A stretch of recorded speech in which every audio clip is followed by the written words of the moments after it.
اب رخ کرتے ہیں کراچی کا۔ الٹرنیت کے نام سے نوجوانوں تنظیم کے قیام کا فیصلہ۔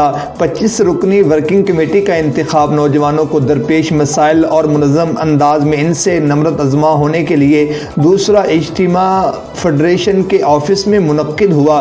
مزید جانتے ہیں سید کوثر اقبال کی اس رپورٹ میں۔ جی سید کوثر اقبال بتائیے گا۔ جی، اس اجلاس میں مختلف شعبوں اور تعلیمی اداروں کے نوجوانوں نے شرکت کی۔ اجلاس کے پہلے سیشن کے صدارتی پینل میں عاقب حسین، زینب، ناصر، شہزاد مغل شامل تھے، جس میں نوجوانوں کی تنظیم کے قیام، نام اور کام کے طریقہ کار پر تبادلہ خیال کیا گیا۔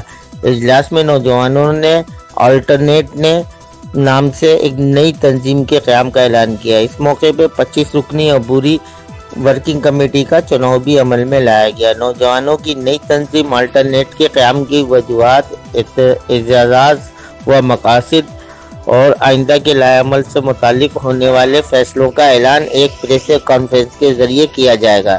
اجلاس کے دوسرے سیشن میں معروف ترقی پسند دانشور اور شعبہ بین الاقوامی تعلقات وفاقی اردو یونیورسٹی ڈاکٹر اصغر دشتی نے نوجوانوں کے لیے جدوجہد کی راہیں اور طریقہ کار کے موضوع پر سیر حاصل گفتگو کی اور نوجوانوں کے سوالات کے جوابات دیے۔ اجلاس میں شامل اویس جتوئی، احسن لغاری، امداد حسین، گور، بلاول شہزادہ، مومل، سائرہ، فیروز اور دیگر نوجوان دوستوں نے اپنے ساتھیوں کے ساتھ پروگرام میں شرکت کی۔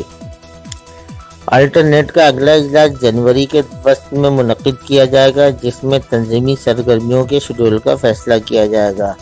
عاقب حسین نے سید کوثر اقبال سے بات کرتے ہوئے اگلے سیشن کے لیے خبروں کے حوالے سے اور پریس کانفرنس کے حوالے سے اپنے چینل کو دعوت دی۔ سید کوثر اقبال، کراچی۔